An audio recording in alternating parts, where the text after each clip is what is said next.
Welcome into the Autzen Audibles Podcast. Matt Prehm, Erik Skopil, Jared Mack on today's show. A day after Oregon's 2023 preseason media day has concluded, almost 24 hours. We're about 17 minutes to the dot when it started with Dan Lanning taking the podium.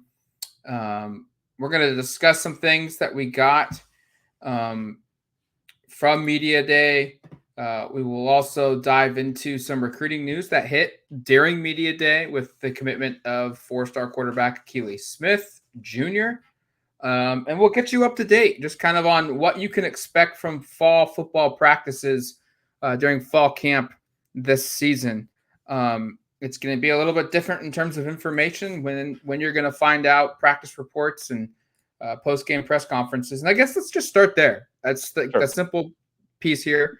Oregon will practice on Wednesday for the first time, August 2nd, and we will not be able to get into any practice until the 8th. So it looks like there will be six practices. Yeah, 6 practices where we just don't get to see anything. We'll speak with coaches. We'll speak with players. After some of these practices, Dan Lanning will speak twice during that 6-day period. We'll get Will Stein and Tosh Lupoy, the coordinators, and then the co-coordinators, Junior Adams and Hampton. They will speak following Friday's practice. And then we get Tony Tuioti and some select players on that 7th of August practice on Monday. And then Tuesday, August 8th is our first day when we get to go into football practice. Now, these practices, these press conferences, they are running later in the day. So if you're hoping to get on the duckterritory.com and at noon for your lunch break, and like we typically have done during spring ball, like we did during football season, to get a practice report that Erik and Jared produce every single practice that we get to go into, it's going to be later. It's going to be evening reading material right before you go to bed. So be on the lookout for that. It's going to be a big change in terms of just your consumption. Stuff will be up on duckterritory.com throughout the day, but just the immediate stuff that you're used to seeing won't be up until the evening, which is going to be a little bit of an adjustment period, I think, for all of us. Jared, do you want to reenact your reaction to learning this news on Saturday? Do you have a notepad nearby? No, I don't. I do not have a notepad. But upon hearing this news, what Erik is getting at, I threw my notebook on the ground at SNL because I don't really care who hears this. I hate the fact that this is during the afternoon. I really do. Just kind of ruins your day. Like when you get in the early stages of practice in the morning, like that's nice. You go about your business, like Matt said, you get all the stuff up by noon, kind of work diligently throughout the afternoon, and you have the night or something like that to go do stupid things.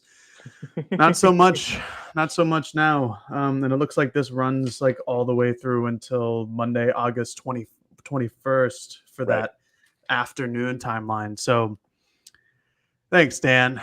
Tell us summer is over, the very first thing. And now we get no fun in the afternoons now. So we have thanks, Dan. Appreciate it. Really happy about it. We'll have to find fun things to do in the early morning now, I guess, which just limits the scope of fun things you can do. I'll put it that way. And we should note to Jared's point that right around, I think, the week before, maybe the final week of fall and then the week before the opener against Portland State, we will be moving back to morning practices. So we'll kind of be back to business as usual. You'll be seeing those practice reports probably while you're eating breakfast or shortly after that, with interviews right around lunchtime. But yeah, it is going to take some adjustment. This was, I believe, the way it was last fall too. I'd forgotten that, and I don't think any of us really enjoyed it then either. But here we go, and you will be seeing, Dan Lanning interviews, transcript on Wednesday, probably at 5:30 or 6-ish, I would imagine, because it's a 5 p.m. start with. Granted, this takes into account that Dan and everybody are going to show up on time, which, as we all know, happens every single time. Yeah, and it's also not just a Dan Lanning thing. It's every coach that we've covered at Oregon football proceeds to always run late with time, which they're being generous with the players' time, not with our time, because Yes. our time doesn't matter as much. I honestly, I would actually agree that they should be, based on their jobs, coaching their players rather than trying to rush out to talk to a bunch of 100%. schmoes. But it's definitely not fun for us standing should come and outside, talk to us. looking at our watches, going, "Gosh, it's already 5:25 and no one's come out." So we have we'll to get be there 8 at 5 practices o'clock. total. Sorry, go ahead. Yeah, 8 total. I was just going to say, if we have to be there. 8 practices total that we get to be in. And it ends Thursday, August 24th, which you should also note from we're just preparing you right now. Access to the team will be completely cut off the last weekend in August. Starting Thursday the 24th through Sunday the 27th. No media. They will be practicing, but we don't even get to speak with anybody, let alone get into practice. So Dan is tightening the ship here, as it happens every year in fall camp, right before the season starts, whether it's Dan Lanning or whether it was Mario Cristobal, Willie Taggart, Mark Helfrich. Practices just get really tight right before the season starts because they want to make sure everything is safe and secure from an information standpoint. All right, let's dive into media day per se. It was 40 football players, or maybe like 37 because I think there was a couple no shows. I think it was. I think it was 39 if you included Bo. Yes. Dan Lanning spoke. He spoke first for about 25 minutes. We got a bunch of questions with Dan, and there were certainly some bombs that he dropped. He went right at Colorado and dropped his mic and then basically left, which was never to be seen from again, which was pretty funny in their departure. I like that. I know there's some people that say they don't like seeing that. Great. It's going to add more hostility to the game. Like we always talk about coach speak being, boring and, they're not giving us, they don't show their personal side. There's, it's the same thing over and over again. So I liked it. Dan stepped out of his normal coach speak mode and asked, what has Colorado done in their time in the Pac-12? And he said, I don't remember them really winning anything. It was just factually true. Like, right. 110 win season, 2 bowl games in 12 years. That's not good. Nothing he said was inaccurate. It was completely accurate. To your point, Matt, how often do we go, coach speak, they won't ever say anything? Well, Dan very much said a thing that he didn't have to say. Like there's a very diplomatic answer in there, something like, well, it'll be, whatever the normal answer is. I'm not even gonna pretend like I know, something along the lines of, oh yeah, there'll still be good teams in this conference. We wish them the best, some crap like that. I don't know. He certainly spoke from, I don't know if the heart's the right location to say it stemmed from, but it certainly certainly strayed away from that possible line of thinking, which again was, and it was the last part of the media day for him too, by the way. It was the last part of his press conference. So it was very much a mic drop moment. And it was something that we quickly saw make its way to social media. And then even this morning, like it's one of the ESPN, and you pull up the app, it's one of the videos that gets linked in your Oregon section. Like it's certainly a thing that's making its way. I don't think it bothers me. I don't even think we really need to relitigate how much it matters or doesn't matter. It will certainly add a little extra flair to the Colorado game at Autzen Stadium in about 6 weeks? No, more than that, a little over 2 months' time. It's a little bit, yeah. I will be the one negative Nancy about this. I just thought it was interesting coming from Dan because technically he also hasn't won anything in the Pac-12 yet because as a first-year head coach. True. Obviously, Oregon has, and I truly think, to put my disclaimer on this, I truly think Dan will get there and he will win plenty of things in the Pac-12. Well, probably not the Pac-12, but yeah, who knows what it is? Some conference. I think Dan will be great. But for now, I just thought that was interesting. It's like this is your second year, but I think it was the right move because. To just speak freely, kind of off the chest there. I appreciate it from Dan. He gives those zingers every once in a while, which we'll get to another one, I'm sure, eventually here in this podcast. But that's the one thing I took away. It was a good quote, though. It was great for social media and everything like that. But I'm going to be the negative Nancy for right now. One of those other zingers, I'm assuming, Jared, is your reference to the "Do you have $20 million?" I don't have $20 million, but that is the zinger. If you did, by the way, Jared, I have no idea why I wouldn't you're be working here. Yeah, why would you be no, working here? I wouldn't be in Eugene. I wouldn't be working here. There'd be a whole different story. Yes, it would. I think that speaks probably for all of us, All of and us, all of our I hope. listeners, probably. Yes. Yes. The reason we bring this up, Dan Lanning was asked about the $20 million buyout that he has in his new contract, the sign that means to the fan base, to potential pursuers of him, that he's all in on Oregon, that he's super committed to the Ducks. That buyout, if you're unfamiliar, it's there in the contract's entirety. The only way that buyout gets avoided by Dan Lanning or a school to come hire him away is if he lets his contract lapse. And if it ever gets to that point, Oregon will know, like, definitively, well, if he's not signing a new deal, it probably means he's leaving. We should be prepared for that. It would be malpractice by Rob Mullins and the AD to be shocked that that Dan Lanning would leave and let his contract lapse and be surprised by that. They would have a clear idea that's happening well in advance. And he asked, he was challenged. I don't know if challenged the right word, but like Bill Oram of the Oregonian asked, when he gave his comments about how he's committed to Oregon and wants his family to be here, everything is in place for Oregon. He's like, previous coaches have said this. And, like we've seen previous coaches say the same things and then leave.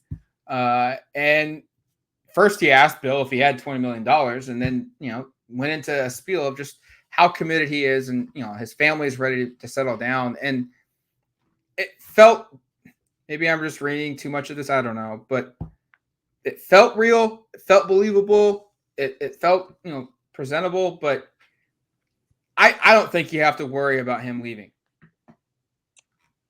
I mean, and I really appreciated Bill's question because Oregon fans and even us in the media, like the reality is we've been through two very recent experiences where a coach said he was not leaving and then left. Like, it's a bad analogy probably, but there is something to, like, if you've been in a couple relationships where the other party has assured you like, no, we're good, everything's fine. And then suddenly they've broken up and they're with somebody else.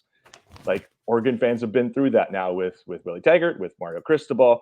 Doesn't feel very good. And they've heard a lot of the same spiels. I think Dan probably more eloquent than either of those two, just because in general, I think he's a more eloquent speaker than either of them were. But it's hard to believe it at face value because it's like one of those, you fooled me once, you fooled me twice, you won't fool me a third time. So I think there's probably a little more skepticism right now than there would be if the past 5 years hadn't included two coaches taking off abruptly to head back to what is quote unquote home. Dan also being from Kansas, not exactly Eugene's backyard, but I mean, I take it at face value. Like, this is some great stuff here. I'll read an excerpt of this because there's a ton, but as a coach, all you ever really want to focus on is being in a place where you can win and you can raise your family. I've said since day one I got here, it's no secret that I want to be here. I'm thrilled about the opportunity that was given to me to be the Oregon head coach. It means a lot to me. I've never taken it for granted. I wake up every morning and pinch myself, but ultimately my love for this place and what it provides for my family in a place where it can be and have some consistency. I've had 3 kids. They've lived in 8 states. So, I mean, I think there's the human element there that was sort of notable, that he brought that part in and kind of, acknowledged the truth of, hey, he's had 3 kids who've lived in 8 different states already, and some sort of stability makes a ton of sense. So that part adds up as a nice addition. And then he also communicated later on there that he has all the resources he needs to be successful here. And he used the same line he used, what was that, last year when they kind of did something similar, right? When Auburn was kind of supposedly poking around and he said the grass isn't always greener. Like, I thought a lot of the language here was great in terms of kind of shooting things down, but I will acknowledge, like Matt, like, while I think, I'm confident he's going to be here for longer than his predecessors were, I'll also say the reality is, like, it's hard to know in college football these days. And this one, in part because he's been so forthright and so direct in communicating his love for being here, would hurt more, I think, than the previous 2. just because of that fact. So that would be years down the line, hopefully, if there is some sort of shift. But I will say, like, these quotes will be brought back up if Dan ends up taking off in unexpected fashion soonish. And it will be a really difficult thing for some people to overcome, because I think Dan's popularity in Eugene right now, at least, is very high. Yeah, it's pretty damn high. I know, I agree. I mean, all the quotes while we were there were nice. It seemed real. It seemed passionate. He's talked about this before with bringing up his kids. Now they've lived in a bunch of different states, and his wife Sophia, like, they like Eugene, they like the community. Also helps when you're getting like $7 million a year, $7 to $8.5 million. Which is another topic maybe we touch on this podcast or next podcast about why they're giving them that much money, and they might have an inflow of money here. But for Dan, I think the question was well warranted from Bill Oram of the Oregonian. You guys have asked that to Mario. You guys have asked that to Willie Taggart. I was just a student at Oregon during those times, so I don't remember it. I don't remember how sincere either of those guys sounded when asked. I was there when, the real rumors of Miami started to spark at the end of the 2021 season. Not very sincere sounding from my recollection. And you guys were at the game. I wasn't. So that was very awkward. Can I say one thing? I just, yes. After, in the last couple of days after Dan re-upped, I went and rewatched that press conference. It is just, it's tough. I watched it from home. Yeah, I watched that from home because I didn't get paid to go to the game. Right. And the first 3 or 4 questions were all like, "Hey, Mario, you going to Miami? Like, what's going on here?" And him basically being like, "Middle fingers to all of you." Yeah, that was a very, very tense press conference. But this one, not so much. It brings the zinger. It gives some emotional attachment with the kids and his wife Sophia about moving and finally settling, and being able to see his kid graduate from like the same school like multiple years in a row, which I think everybody would understand. Moving that often is never fun. If you have moved that often, it's really never that fun. But I watched Moneyball last night, and there's a scene where Billy Bean, played by Brad Pitt's, talking to the scout. And if you've seen the movie, you know the scene. He's like, "I've seen you in the home, like at the kitchen dinner table, saying to kids like, I know that you're this good, and I know, and you don't know." And we don't know with Dan. Maybe he'll stick around for 15 years, or maybe Kirby Smart moves on to Alabama, and Georgia booster will pay $20 million to go have Dan Lanning come coach Georgia one day after Oregon does really well in whatever conference they're in. We don't know. However, I feel pretty good about Dan sticking around for a long while. He's obviously, like you guys said, his popularity in Eugene has really grown. And I think that what he's doing with the team, his ability to recruit both, high school kids, transfer portal guys, player development, recruit coaches. I think it's really setting up for a long haul here, where Oregon is a good team across the country for years to come. But we don't know eventually. But for now, I'd put a big confidence piece on him sticking around for plenty of years, probably the duration of this contract at least. Nothing will top Willie Taggart being excited for that Vegas Bowl, baby. Nothing will top that. Or even actually the other one that's also funny, not to bring up too much of this, but like the fact that not only did Mario have that just incredibly uncomfortable interview session with us, where I think he was also like abruptly ended because he was like, "I don't want to answer this crap anymore." But then we had the bowl press conference that he had where there was no questions allowed to be asked, where he basically just got to address the fact that his team was playing for the Alamo Bowl. The Alamo Bowl, correct? Yeah, where like he was in the airport. He's like, "Yeah, we're going to be great anyway. Miami sounds fantastic, but go Ducks." Yes. Anyway, let's hope we don't have to rehash any of that. I'm also going to say, if you want to retroactively go listen to stuff, I'm sure we had all these great comments about how Mario was never going to leave after he signed a contract extension over his career. Right. But Mario's buyout, the difference here is it's the buyout. Yeah. People are, and we've said it, like, yes, $20 million by itself is not a large number for anyone in the SEC or in the Big Ten, for maybe some Big 12 schools, even some Pac-12 schools, even a school like Oregon, to pay to get somebody. But it's the fact that you got to pay Dan Lanning just $20 million. You got to pay Oregon $20 million just to get the opportunity to hire Dan Lanning, and then you got to pay probably $70 million for his new deal. And then you got to buy out the current coach that you're going to fire and replace Dan. Dan's replacing. It gets upwards of $100 million.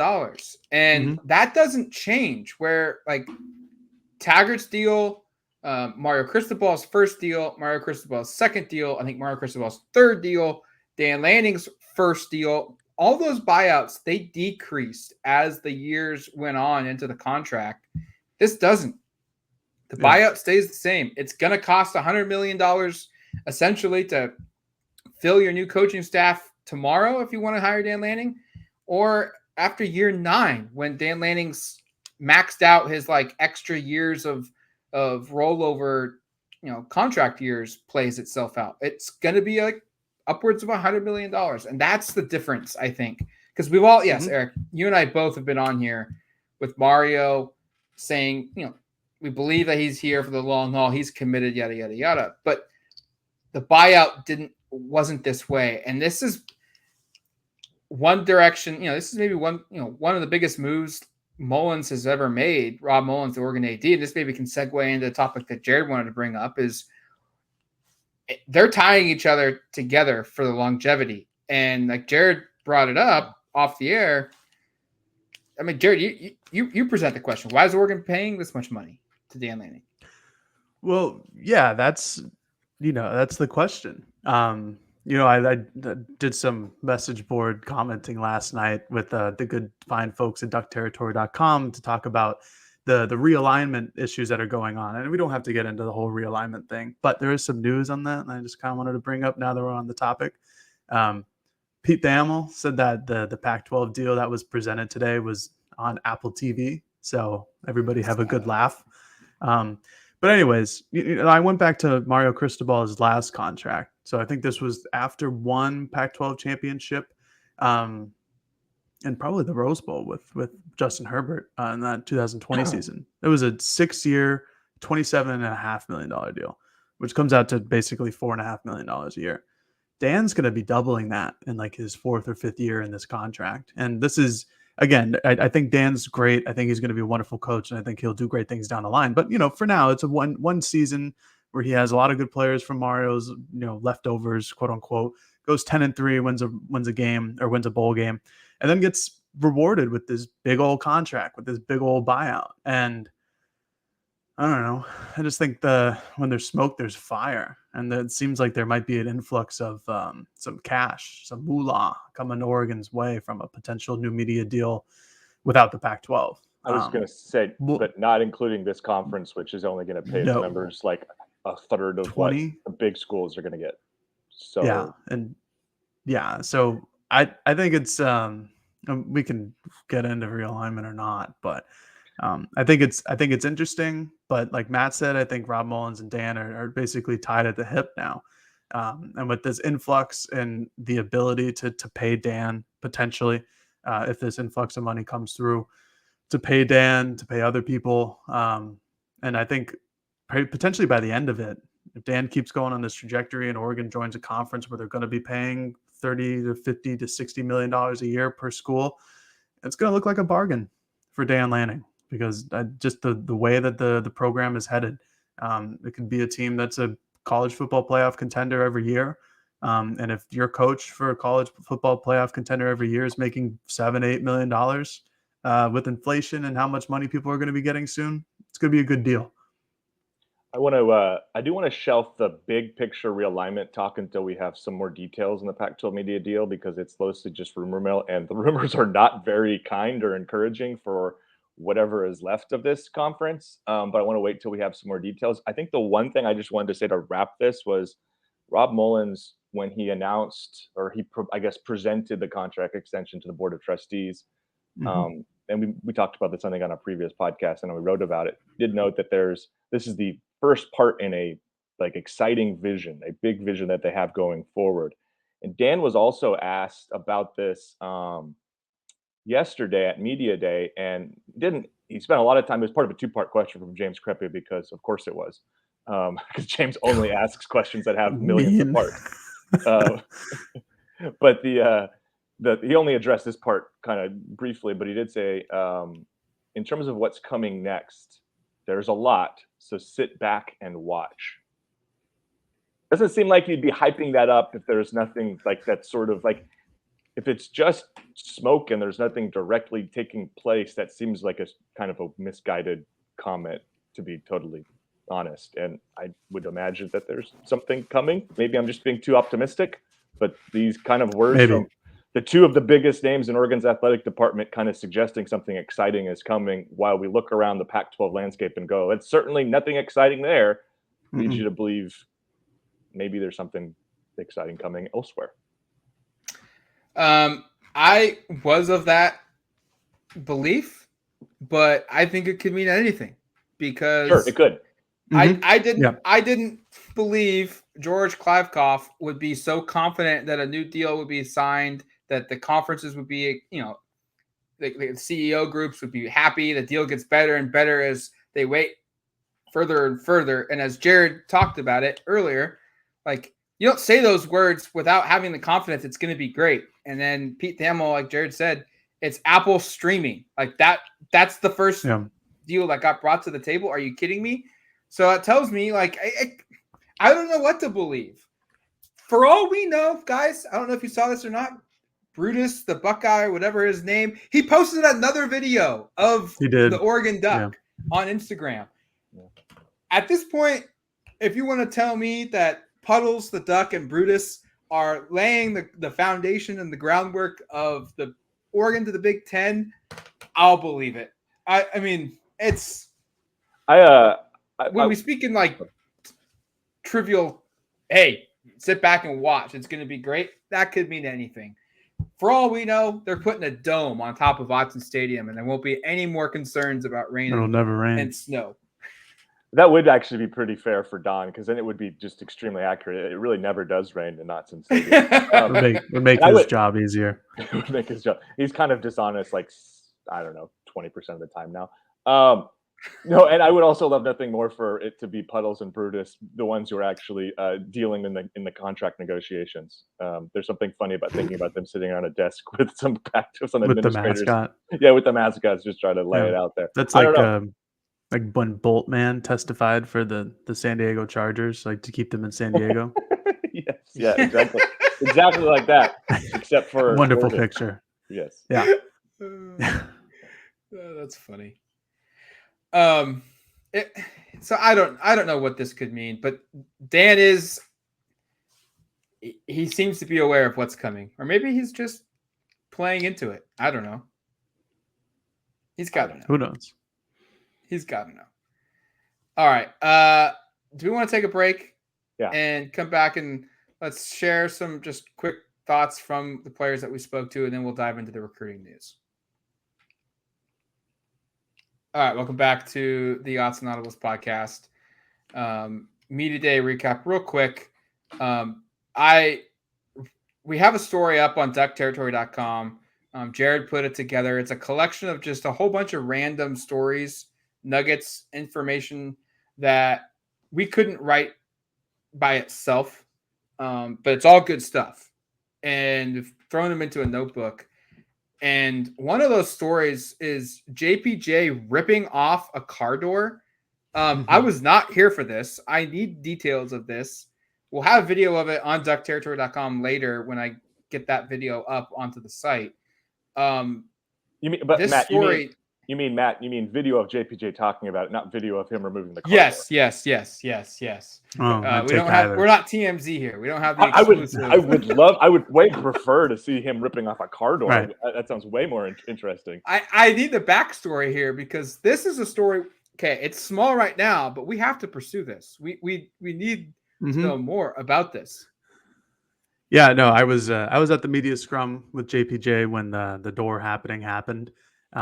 Tyson Alger of the I-5 corridor asked a wonderful question, something I never would have thought of. So shout out to Tyson. What's the biggest perk of having offensive line strength in real life? Which is a great question, because really? I kind of always wonder that myself. So he started to talk about how it doesn't help his golf game. He's got a wicked slice, so maybe try to keep your club head closed on impact, Jackson, if you're listening. But he's a good putter. He likes the gentle part. Matt, you're on mute. What are you saying? I was just saying he's a friend of the program, so maybe he is listening. Friend of the program. Maybe he is. But he likes to putt. It's like the gentle part for him during life, which makes sense because he plays football. And then he just kind of like casually dropped that he like saved or like helped these people in a car accident by pulling a car door off. Eventually there was a follow-up where I'll just read the quote. He talks about it. He explained it. He goes, I was just going out to the coast and I came up on this car crash. So I pulled off to the side. These two old ladies in a Prius, which, by the way, I'm getting my kids a Prius because the car was munched, but they were fine, which was a nice little added addition to the quote. He continues and goes, there were these two smaller dudes trying the hardest to get the door open. And I said, all right, I got it. It's fine. And he ended up peeling it off and getting out of there, and everyone was fine. So it wasn't like a quick, fluid, kind of like Hulkian, Herculean effort to just take the car door and rip it off and like throw it 50 feet.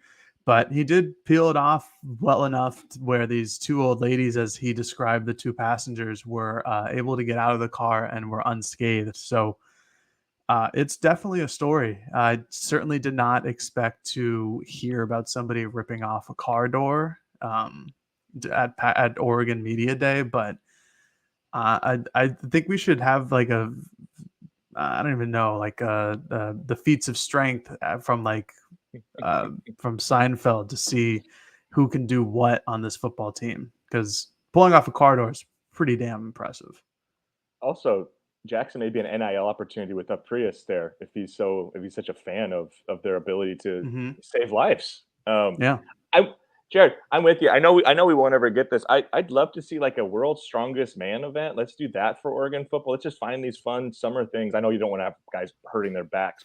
Yeah, that's trying to like deadlift a station wagon or something like that. But pull an 18-wheeler. Yeah. Or those, like, I don't know if you guys ever watched those World's Strongest Man competitions, those boulders. Yes. They pick up those massive boulders and have to like waddle over and put them on the stands. I don't know if we want to That was ESPN programming at 2 a.m. in the morning. It was the best. All the time. ESPN 8, the old show. I want more of that, and I want to see. I also should say we have a great photo from SNO where Jackson bear hugs and lifts one of the graduate assistants like completely off his feet and over his head.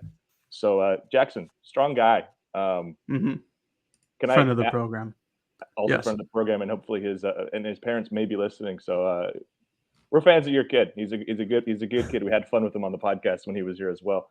I wanted to try to relay the strength thing into one of my nuggets, which was Junior Angilau or Angilau. I've corrected on the podcast because I'm such in a habit of the old pronunciation, the wrong one. Also very strong.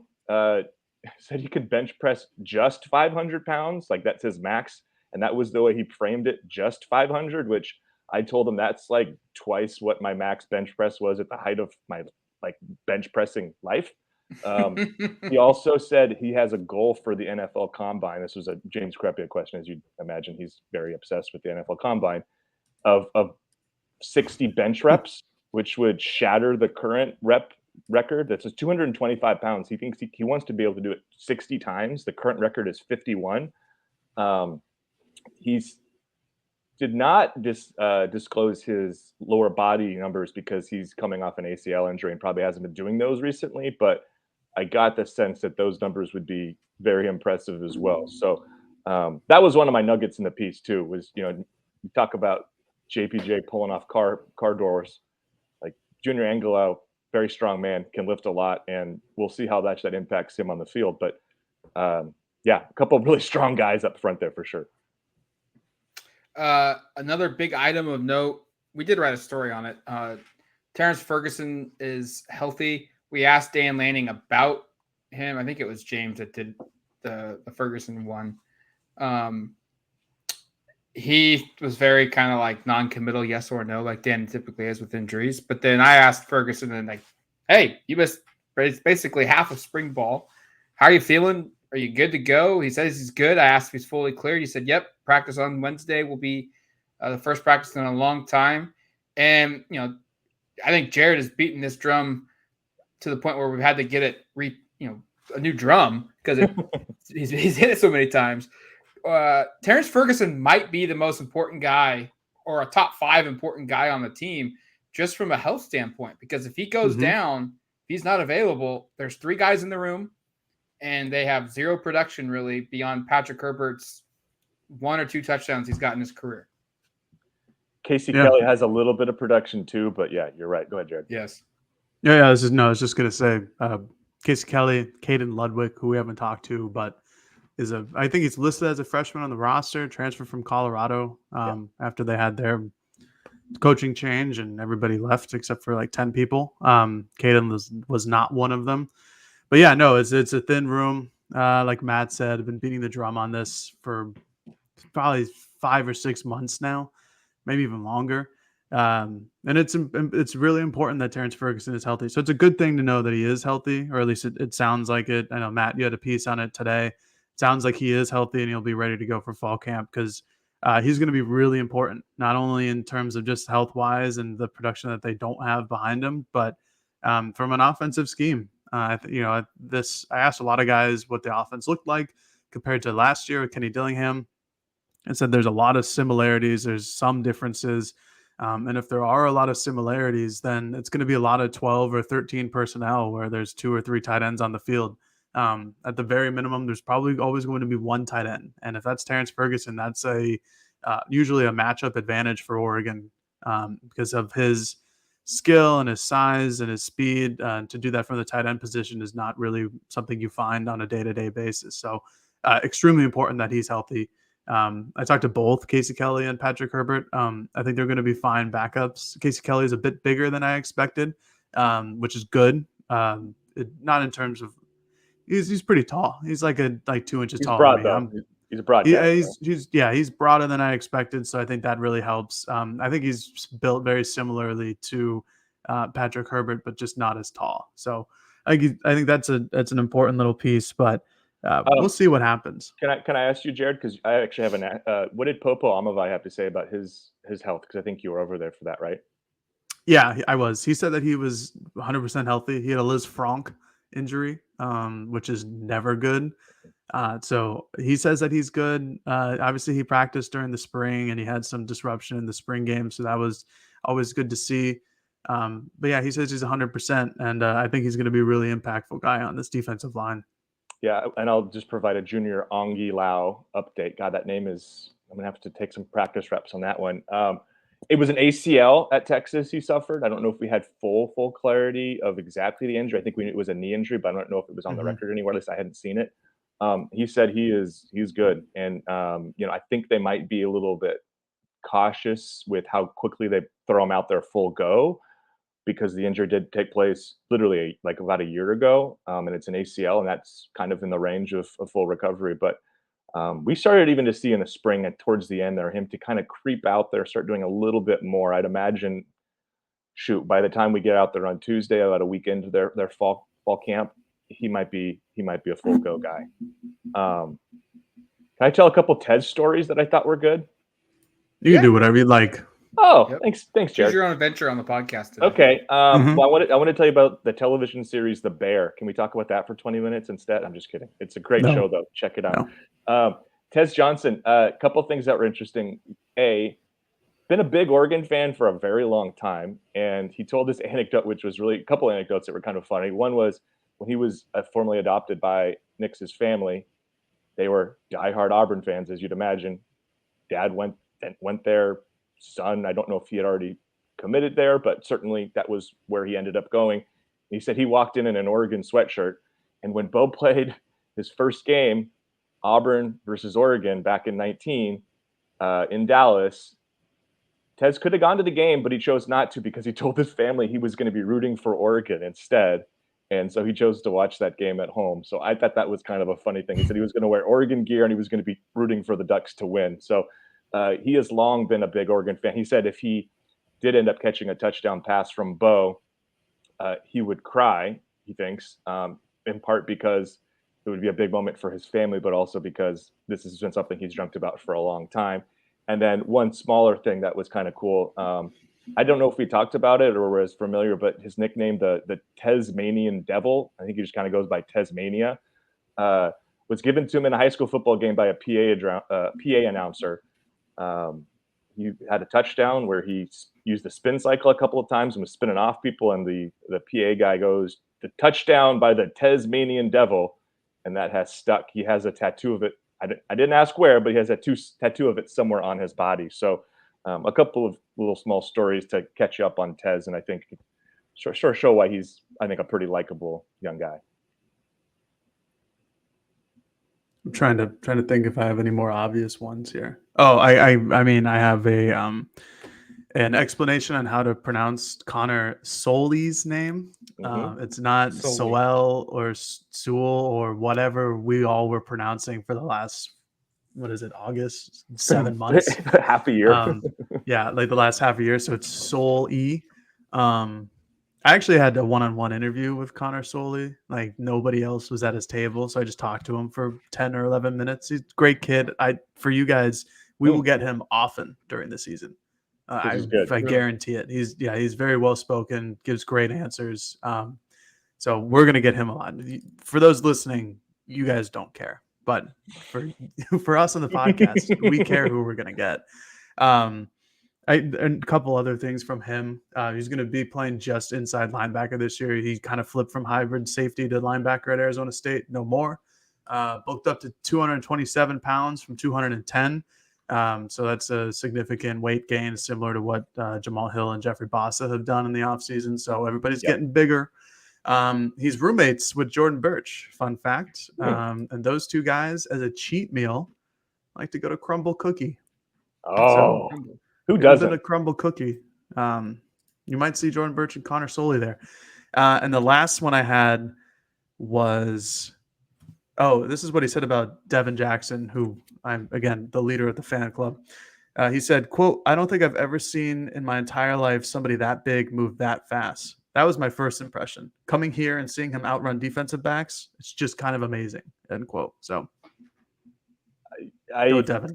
Well, it's interesting because and I think this comes up most years of like, who's the fastest guy on the team? And the obvious answer is Roderick Pleasant, right? Because he's run like 10:09 in the Open 100 like 3 months ago. But I didn't think it was, and that was the pick from like, I watched Tyson Alger, who friend of the program, big fan of the questions he asked. He asked that a dozen times in a dozen different iterations that were all equally as entertaining. But it was interesting because I thought Tysheem did say, he was like, Tysheem Johnson, the transfer safety, did say, like, he thinks it's Roderick Pleasant, but he wasn't willing to say that because he hasn't seen Devin Jackson race Roderick Pleasant yet. He said this summer they did a team or some sort of a team race, and Pleasant won that pretty easily, but Devin Jackson wasn't there. So hopefully there's a race coming up here. We can maybe find out, but I would put my money on Rod based on his sprint career. He's probably the favorite in the clubhouse. He ran 10:09. I think Devin's fastest is like 10:05. So, I mean, these guys are both blazing. But to your point, Jared, one guy is like 45 pounds bigger than the other. So it's a bit of a discrepancy. I'd like to know some other players' perspectives here, but Brandon Dorlus was asked who's the most athletic player he's ever faced. And he gave off Penei Sewell, and then he said Noah Sewell then showed up. He also called Justin Flo a freak, who's no longer here. But then he said current guy on the team, Iapani Lalu. I can't pronounce that last name very well. Just call him Poncho. Poncho is his nickname. Yes. We don't have official heights and weights yet for Poncho. On GoDucks, they haven't listed that. But on 24/7 Sports, he's a 6'2", 355-pound interior offensive lineman. Not the player I was expecting. Right. Terrence Ferguson confirmed that Kenyon Sadiq, who was one of the best athletes in the class that Poncho came from, is also on the team.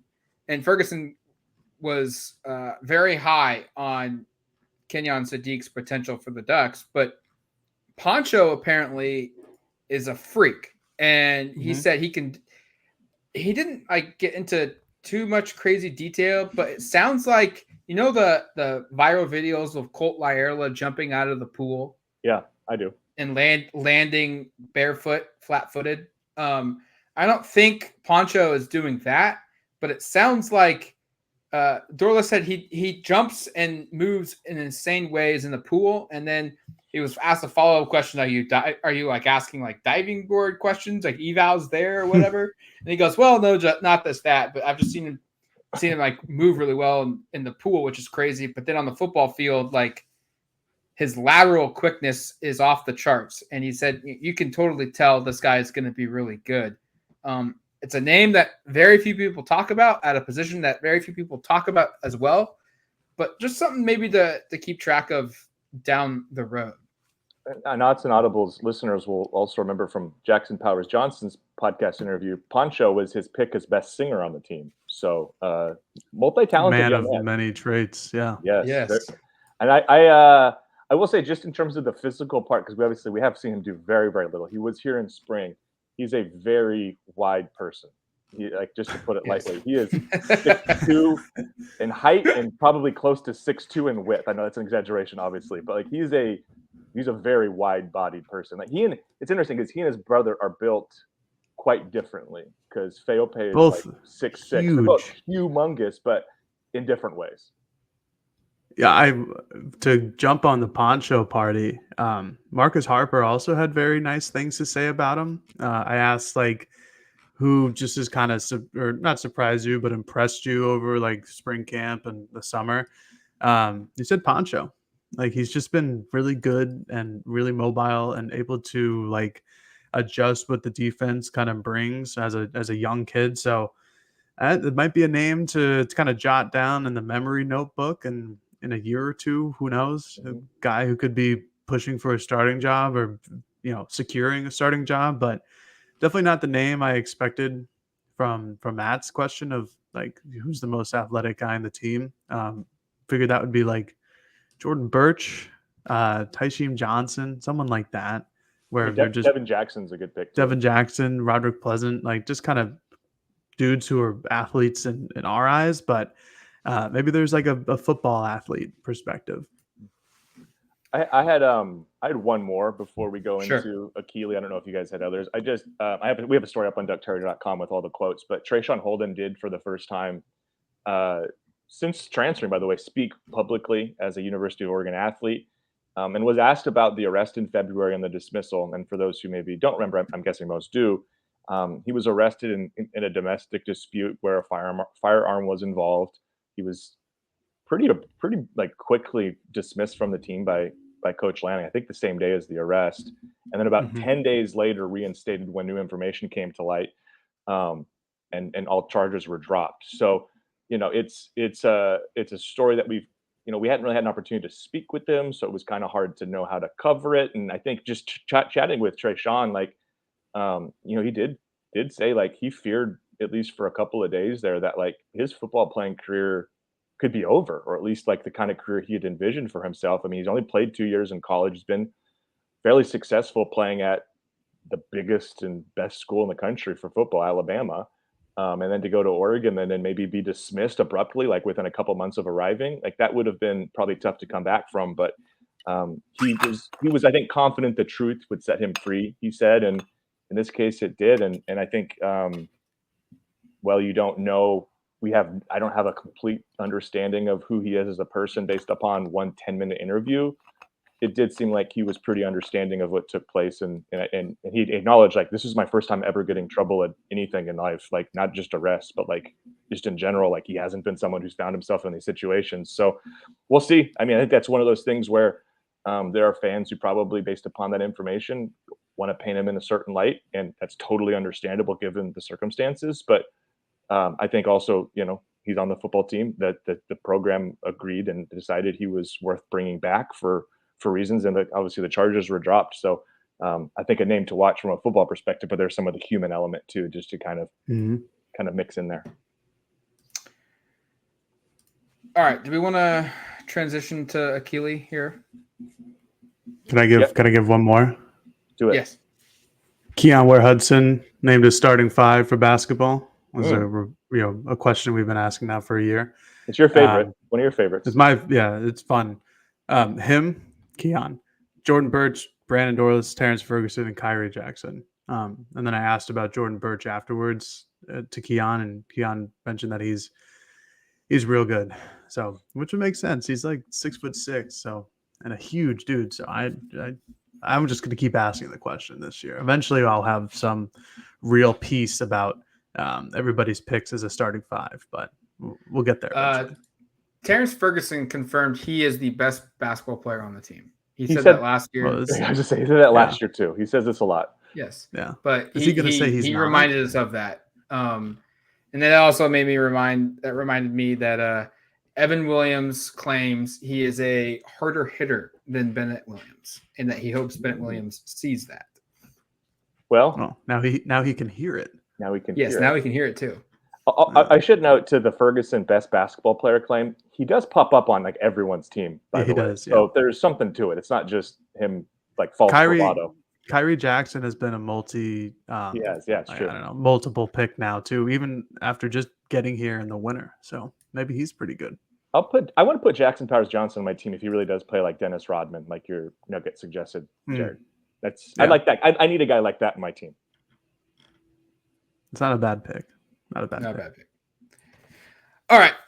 While we were doing media day, our good friend of the program, Greg Biggins of 24/7 Sports, broke the news that Akili Smith Jr. Yes, you heard that right. Akili Smith Jr.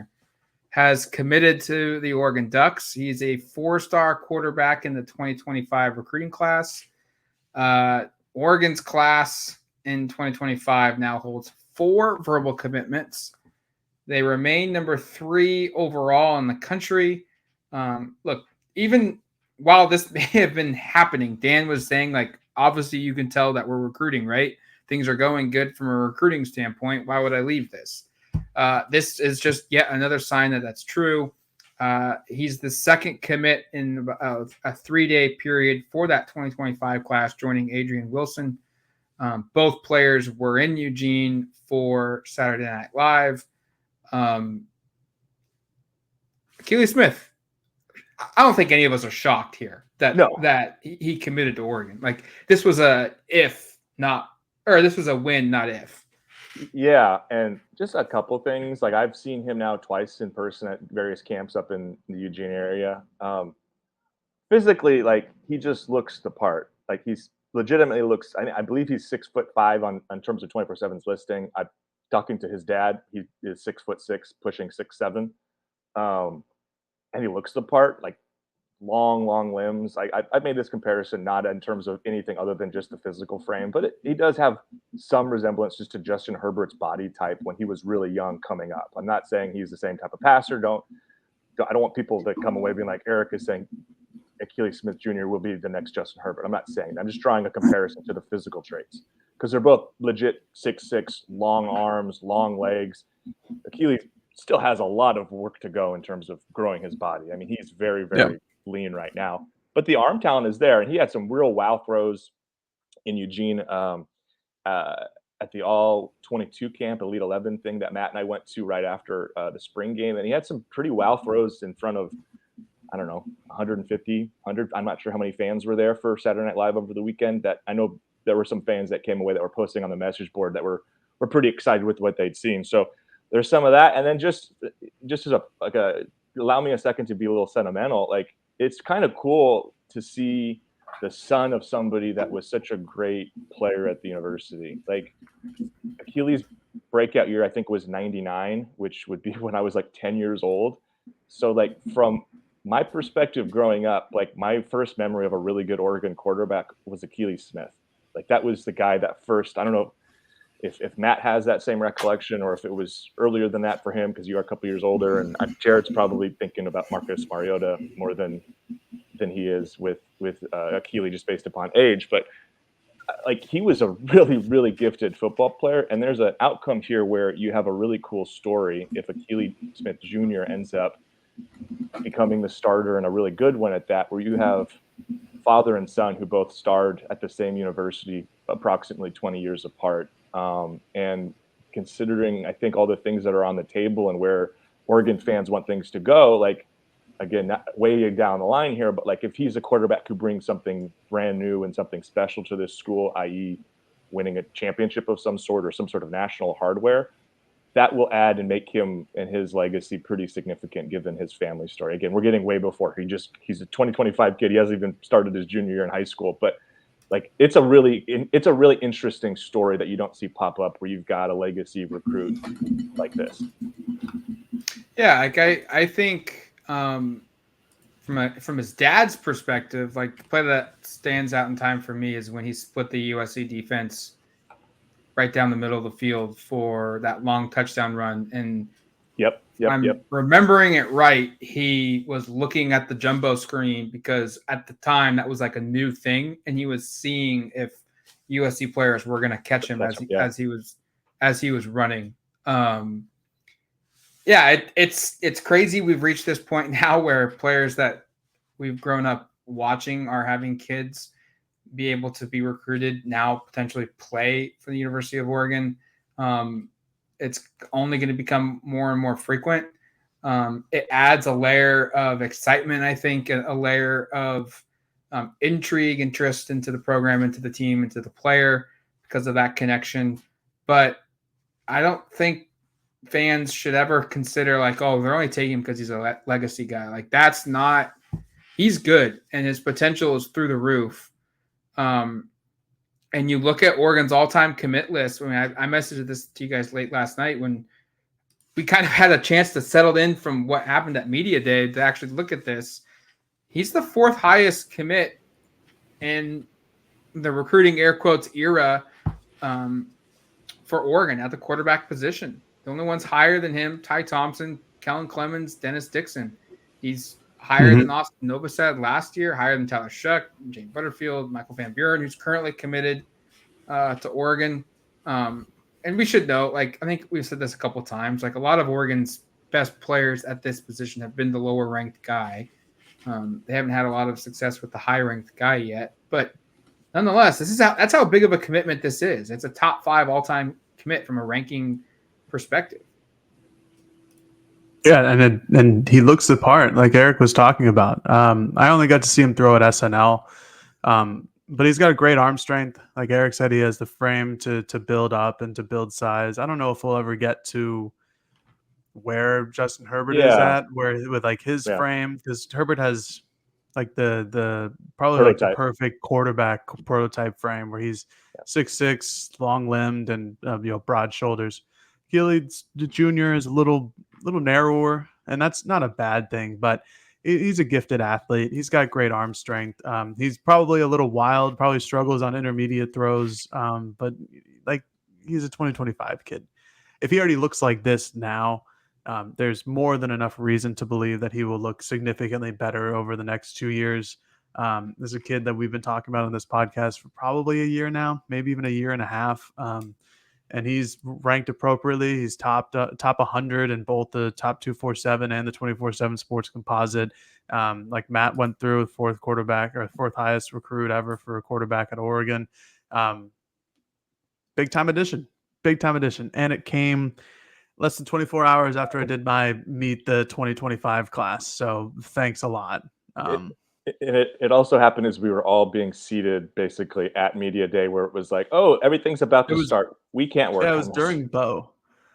Yeah. I was like, oh, I remember like I was waiting to ask my question, and I looked down at my computer, and it's like, oh, you committed. And I'm like, shoot, darn it. For lack of a better word. There is a better word, but you don't have to say it. No, I don't have to. I could. But from a class impact perspective here, like this class, they're not going to. It's over a year until they can sign, so things are going to change tremendously over the next 18 months or so. Whenever they can sign, there will be a lot of twists and turns. I was going to say they're also never going to catch Georgia. I don't know if you've seen Georgia's 2025 class. No, I have not. I mean, I have not focused on that yet. Well, yeah, I don't blame you. I just did the story. But no, it's absurd. They have like I'm gonna go look it up, so I'm not just like totally. Oh, they have 3 5-stars already. That's great. That's great. They're already at 154 points. Like Oregon's class is third in the country in 2025 with 4 commits. They're at 94 points. So they're only 60 points behind Georgia. So They're close. good luck. My goodness. I think the point maybe is also like we should acknowledge, and I know we're trying to wrap right now or pretty soon here. Yeah.